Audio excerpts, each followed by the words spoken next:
Good morning, everybody. This is Dr. Shanae Petit of SP Consulting, and I'm coming to you all this morning to talk about asking for help. There is a lot going on. I'm going to be with you brief, but I just wanted to make sure to get on here because a reoccurring theme that I am seeing with my clients is people having a hard time asking for help, not knowing how to, even not knowing if they should until they are completely burned out. So I'm going to give a few tips and then we're going to get off of here. I'll have my first swig of coffee. And so I just want to come to you all with a few tips. So as I said, for those that don't know, I am Dr. Shanae or Dr. Shanae Petit of SP Consulting. And I like to give a wellness watch, things and tips for you guys to just have a better, more balanced life. Because my focus is as a business and wellness coach is to help you all really try to have the tools you need to seek work-life balance. So today is Friday. You have a weekend ahead. So definitely use this time to recharge, reset, have some time to yourself, but also ask yourself, what is keeping me from asking for help? So a lot of times people have trouble asking for help for a number of reasons. Maybe they have fear of someone telling them no. They may think that they are going to owe someone something. Maybe you grew up believing, and society tells us a lot of times that we just have to figure it out ourselves. During this pandemic, it may be, hey, everybody's struggling, so why should I ask for help when someone may not be available for it? So these are some tips for asking for help.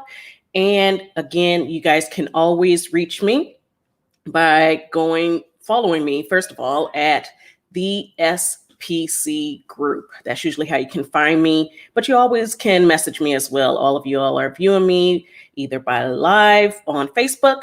If you're watching by YouTube or watching a replay, you can find me on Facebook at the SPC group. Okay. All right, so let's get into it. So one of the first things that you can do to ask for help is be concise.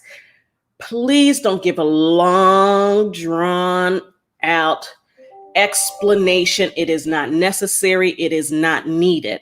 Just be very clear. So-and-so, I need help resting, but all the kids are running around. Or so-and-so neighbor, you have always been helpful. I need a break. Be very concise. The next thing is don't apologize. Don't apologize for needing help. It's not necessary. Every one of us need help. And for those that are my spirit-led believers, you know that we weren't created here on earth to be alone. So make sure you ask for help. We're actually supposed to rely on one another for help. Get the tools that we need and then proceed as far as independently, or as some people like to refer to as autonomously. But either way, seek help when you need it. Actually ask and don't apologize. The next thing is make it personal, not a transaction. So you don't have to get to that point where you're like, hey, if you help, I'll, watch your kids. Or if you help me in this instance, I'll pay you back.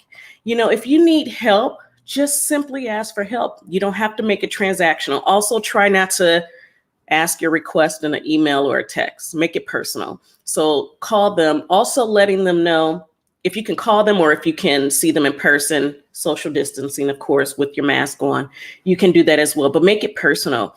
Explain to them why you're asking them specifically for the help, letting them know, hey, this is something that I believe you are really great at and I can use the help.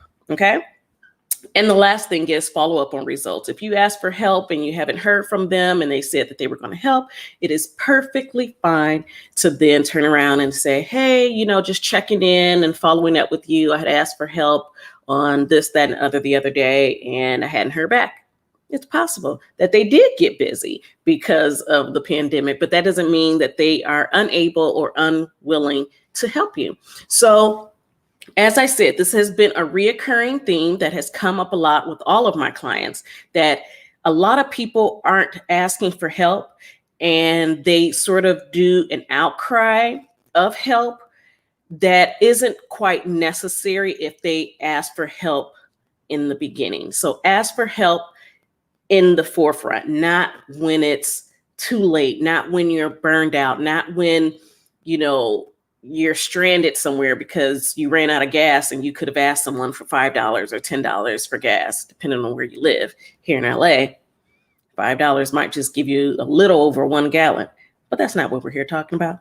Ask for help, okay?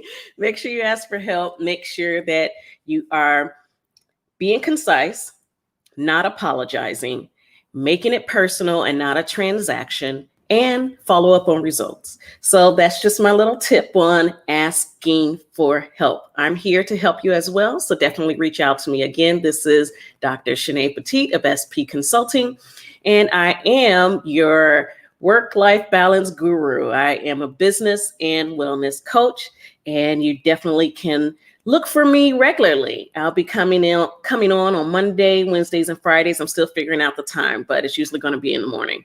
All right. Take care.